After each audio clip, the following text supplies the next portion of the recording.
we are now ready to present the proper motion. I therefore move, Mr. Chairman, that we... We object, Mr. Chair.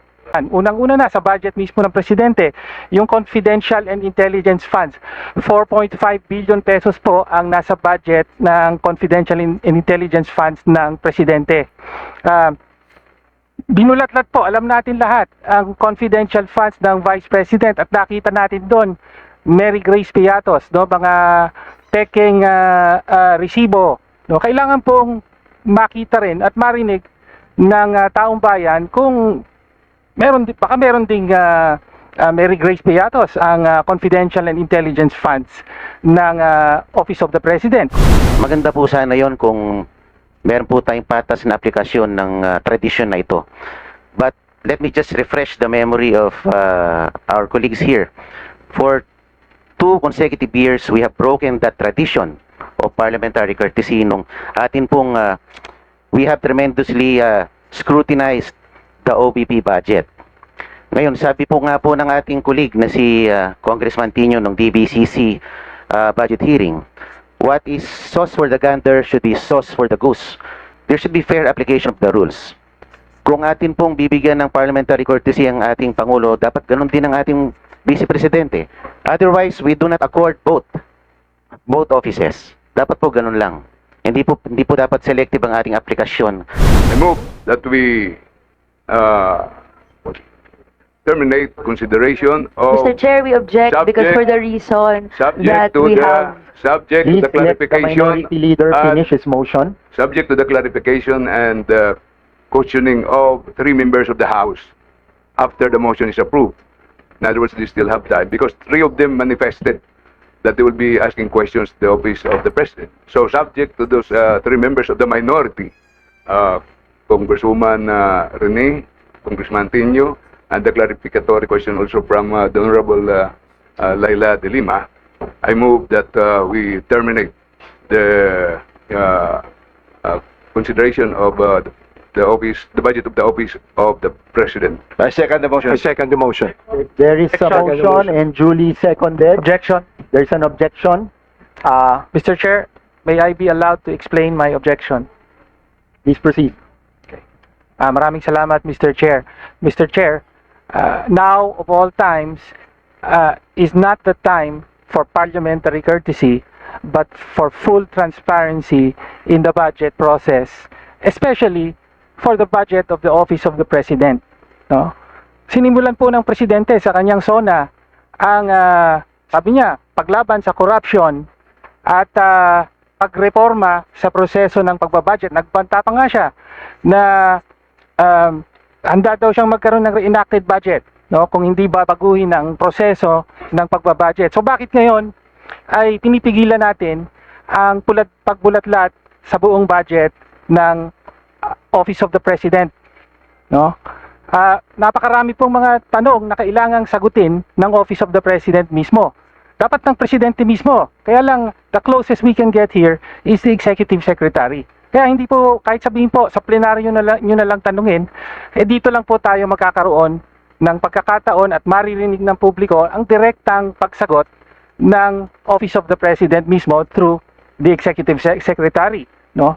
At napakarami pong mga issue na dapat i-raise, na humihingi ng kasagutan. Unang-una na sa budget mismo ng Presidente, yung confidential and intelligence funds. 4.5 billion pesos po ang nasa budget ng confidential and intelligence funds ng Presidente. Binulat-lat po, alam natin lahat, ang confidential funds ng Vice President at nakita natin doon, Mary Grace Piatos, no, mga peking resibo. No, kailangan pong makita rin at marinig ng taong bayan kung baka meron ding Mary Grace Piatos ang confidential and intelligence funds ng Office of the President. Kung wala, di dapat walang ikatakot sa pagtatanong, no? At pangalawa, narito po ang NTF-ELCAC at napakarami po nating issue at ang mamamayan ay may maraming issue sa NTF-ELCAC. Human rights violations, nagpapatuloy na human rights violations. Kasama na yung tuloy-tuloy na red tagging pa rin ng NTF-ELCAC sa kabila ng Supreme Court decision na nagsasabing mali yan at dapat itigil. No, ang nagpapatuloy ng mga extrajudicial killings, pagtakip sa mga aktivista at mamamayan, mga violations of our IHL law, kasama na dyan yung pagbobomba sa mga civilian communities at pandarahas, no, violations of ordre combat, no, yung mga hindi na nakakalaban na mga rebelde, no. Nandiyan din ang mga tanong kaugnay halimbawa sa President's Social Fund. Off budget po ito pero 7 billion pesos po ito. No, kailangan ding makahingi tayo ng paliwanag kung paano ito ginagastos ng presidente mismo. At higit sa lahat po, kailangan pong sagutin ng presidente at harapin ang sarili niyang responsibilidad sa kasalukuyang issue ng malawakang corruption sa flood control. No? Sinertify as urgent po ni Pangulong Marcos ang tatlong budget sa ilalim ng kanyang termino, no, 2023, 2024, 2025. Dahil dito pinirmahan din niya ang mga GAA, no. Sa mga budget na ito, umaabot sa walang kapantay na 1 trillion pesos halos ang pondo na binuhos sa flood control projects. Ito ngayon 1 trillion pesos, no? 2 beses na mas malaki kaysa sa kabuuang binuhos ng 6 na taon ng Duterte administration, 6 na beses na mas malaki kaysa sa inilaan para sa flood control ng nakaraang Aquino administration. Kaya po kung may walang kapantay na pandarambo ngayon na nagaganap sa flood control, ito ay dahil sa walang kapantay ang pondong ibinuhos sa flood control projects ng Marcos Jr. administration. No? At totoo ang malaki ang responsibilidad ng Kongreso, House and Senate sa mga insertions ng flood control projects. Pero yung corruption po ay nagaganap sa execution ng budget, sa pagpapatupad ng budget. Executive po ang nag-award ng mga kontrata sa mga kontraktor. Sila po ang nagbabayad sa mga kontraktor kahit pa may ghost project yan. No, kaya po nasa kapangyarihan, responsibilidad ng presidente na bantayan at pigilan ito. Kaya kailangan po itanong natin, ano ba ang ginawa nyo para mapigilan ang nakikita natin ngayon, pambihirang pandarambong na nagaganap sa ngalan ng flood control projects. No? Kaya po, as a last point, Mr. Chair, kaya po tayo tumututol, the parliamentary courtesy that is being extended now is simply a courtesy. No? Ibig sabihin nun, pwede pong i-waive ng Office of the President ang courtesy na ito at pwede niyang piliin na sagutin ang mga katanungan katulad ng mga katanungang nabanggit ko. Kaya dahil po dyan, mariing tumututol po tayo sa motion na i-terminate at pigilan na ang interpellation ng budget ng Office of the President. Maraming salamat. Mr. Chairman, Thank you very much, DML Mr. Chairman, Tino. I will now Mr. Chairman, recognize on the part of the majority, Deputy Speaker D. Please proceed. Mr. Chair, on the part of the majority, in line with the long-standing tradition of extending institutional courtesy to the office of the President, I move to terminate the budget deliberations on the proposed budget of the office of the President without prejudice to the Constitution, to the constitutional authority of Congress to review, amend, or deny any item in the General Appropriation Bill. So I move. second motion, Mr. Chair, I So object. there is a motion on Mr. Chair, the since there is majority. objection on the Mr. Chair. table. Seconded. Mr. Chair, point of order. And Point of order, Mr. Chair. yes, the Honorable It is, Mercado. With due respect to everybody, it is in our rules, Mr. Chairman, that we have to have a process, a procedure. This is a budgetary hearing. And we have a procedure that that we have to comply.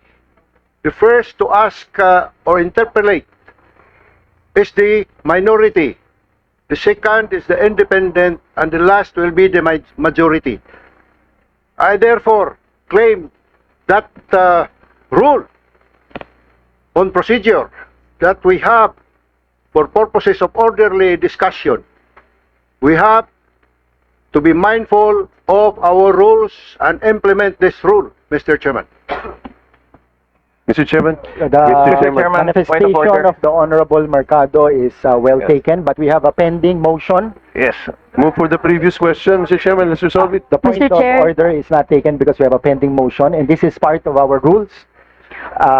Mr. We shall Chair, now- if I may just discuss on also a point of order, because there is an objection to the Mr. Chair, motion. we should and we first also rule on the discuss po standing the motion content of before the entertaining objection. any other motions or questions. Let's rule first on the standing motion. Okay.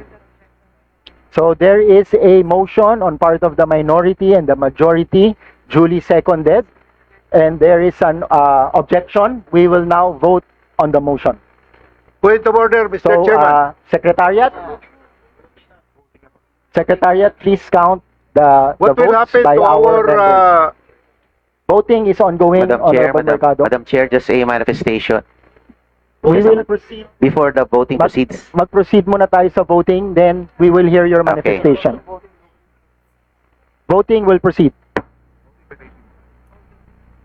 Please raise your hands, those that are in favor of the motion.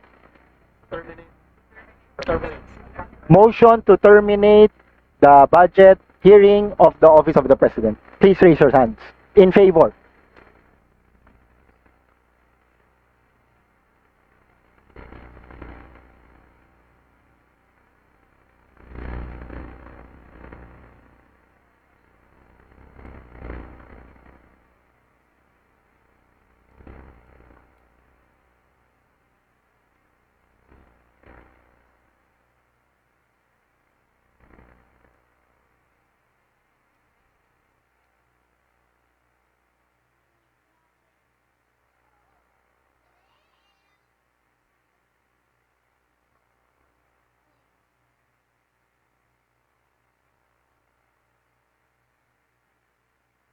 So the vote on the affirmative is 56. Those that are not in favor of the motion, please raise your hands.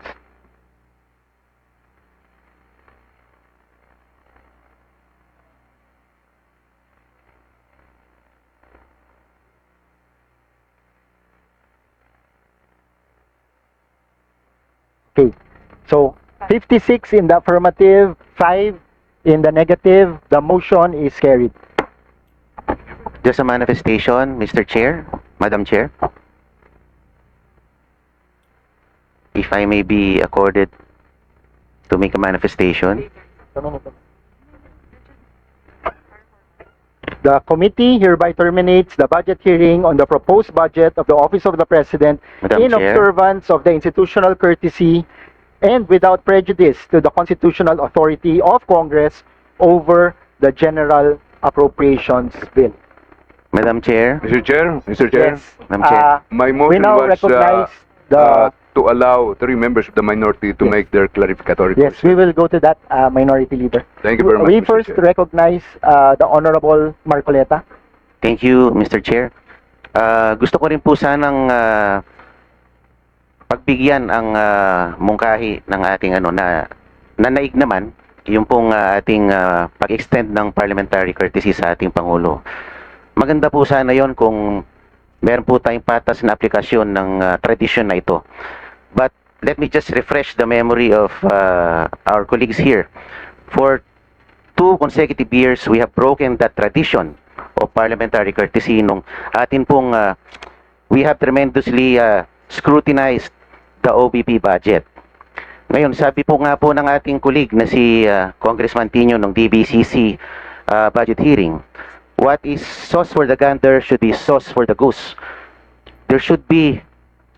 Sabi po ni, I have to acknowledge Representative Kimbo also, sinabi niya sa akin kanina yon. There should be fair application of the rules. Kung atin pong bibigyan ng parliamentary courtesy ang ating Pangulo, dapat ganun din ang ating Vice Presidente. Otherwise, we do not accord both offices. Dapat po ganun lang. Hindi po dapat selective ang ating aplikasyon ng tradisyon na yon. Yun lang po, salamat po. The manifestation of the Honorable Marcoleta is noted. Mr.